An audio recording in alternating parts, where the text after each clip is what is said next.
always good to have it on hand and not drop it into the canal.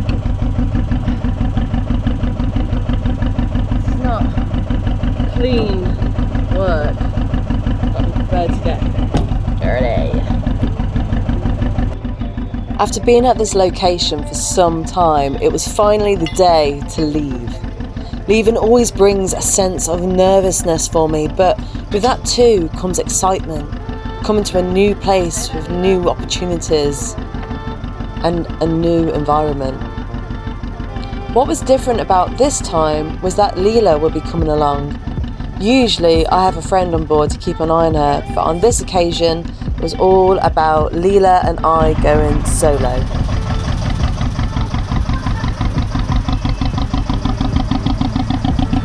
Oh, at last.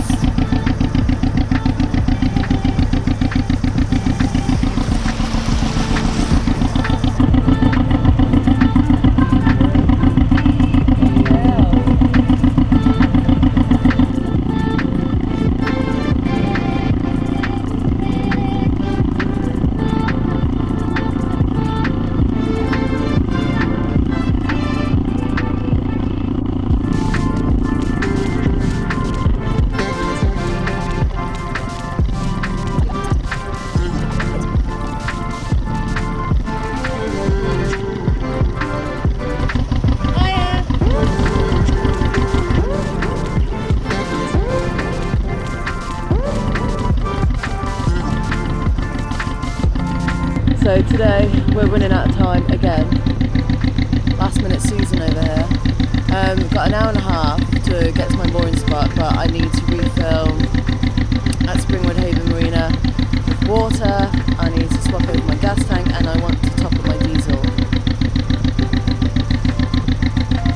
Nothing like leaving it last minute, eh?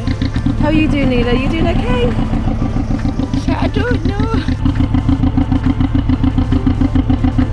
During this cruise, I had Leela on a short leash so she couldn't jump overboard. Luckily, she did very well. Leela is a nervous rescue and I like to take things very slowly with her. This was her 4th ever cruise with me on Maggie and her first at the tiller with just myself. Leela had travelled the Caribbean with me in the past from St. Martin's to Martinique, and I was hoping that water-loving side of her would come back. But as with everything with rescue dogs, it was all about going slow and taking our time.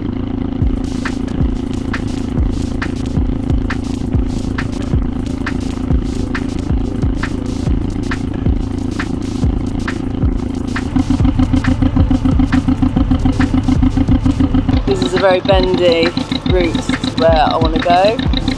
Maggie's is an art bend, and I don't ask me either, so I'm going to concentrate.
Here we are at Springwood Haven Marina.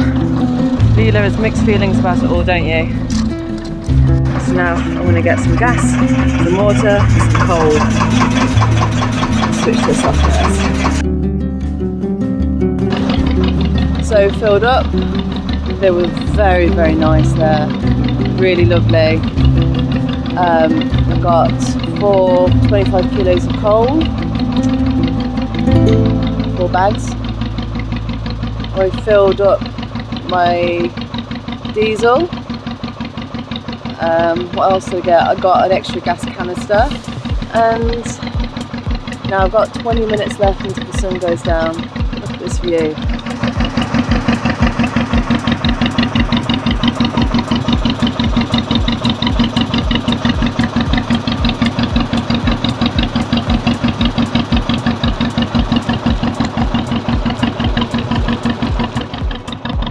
I last passed through Springwood Haven Marina in May of last year. It was a glorious time for me, fresh with a month's experience on Maggie. I was so hopeful for the future. And now, I'm still hopeful, but nervous. With 5 weeks looming before I begin my official narrowboat history tour, leaving my comfort zone of Warwickshire where my friends and family are, was always going to feel scary. But I know in my bones that it's time. When I was a sailor, going to a new destination was always filled with excitement, with the potential for new adventures, to meet new people. But I was under the protection for having a captain and crew to always look out for me. And now, I was solo, completely doing this on my own. But despite this, I knew I needed to take some of that old sailor bravery that my captain had taught me and apply it to my narrowboat cruising ahead. Was I ready? Am I ready? Who knows? Time will tell. Hey, Maud. And this one's going to go for a lovely little walk.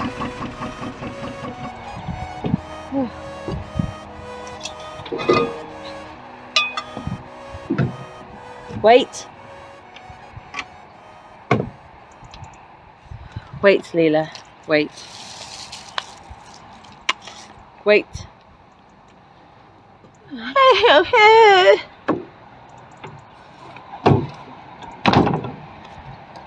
And that's how you moor it. Go on then. Now cruising's over. I love this dog. Look at her. Now cruising's over. It's about lighting a fire. Because it is risen. Oh, hello log that didn't set on fire. Thank you for your efforts.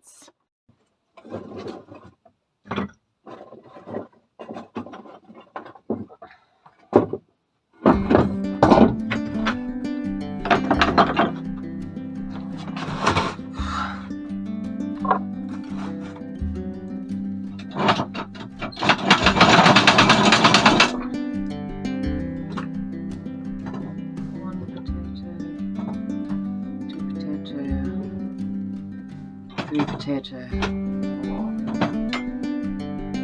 I bought this bigger coal today. It was £18 for a 25 kilo bag. I apologise for the bad lighting. It's just quite dark on a boat.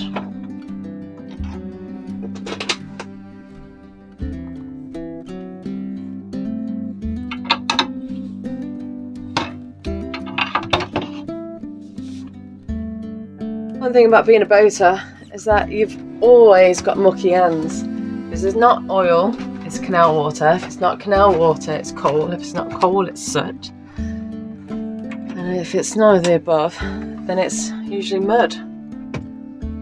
How lovely.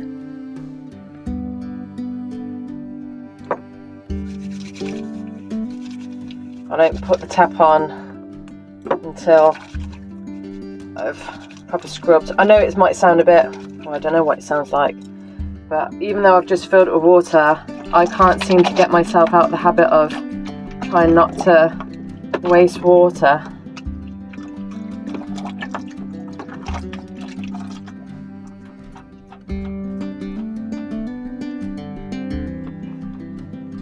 And I think after all that, Muggins deserves a cup of tea.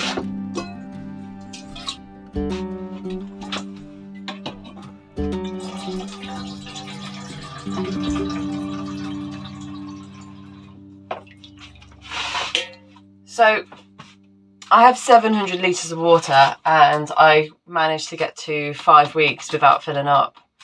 But that was from not really living in a nice way. Like, I restricted my showers to once a week, and I try and shower at my friends' houses as much as possible, because with the cold weather I was terrified of being frozen in again and being unable to move, and then being able to have access to drinking water. And I think living on Papageno, my past sailboat when I was in the Caribbean, we used the water tank for like showers and stuff like that, but we picked up our drinking water separately. But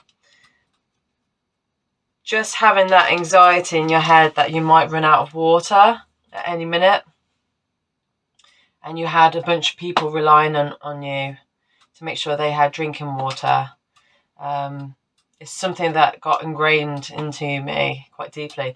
Like, I had a bath around my sister's house last night, and I was topping it up with hot water when it got a bit cold, and I was worried about how much water I was using.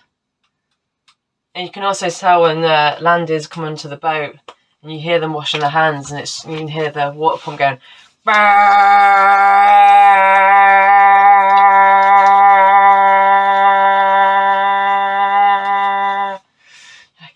Oh, please stop. But Muggins is very excited that she's going to be able to shower on her own boat. So I'm going to try and be a bit nicer to myself. If I have to refill up with water, I have to refill up with water. But this is the last water point until Atherstone locks. So I'm allowed to stay in this spot for 1 week and move on to the next spot for 2 weeks, and possibly the next spot for 2 weeks, which takes me to my max water allowance before I fill up and move on through Atherstone locks. And I'm really nervous because I really like my friends and family, but like I say, maybe it's time to be a bit braver. Hopefully I've got what it takes, really. Hello. You've been such a good girl. This was Leela's 3rd time cruising today. Oh, look at that pink belly. Yes. Good girl. Boy. Fire's going. Kettle's on the boil. Oh, it's not too bad.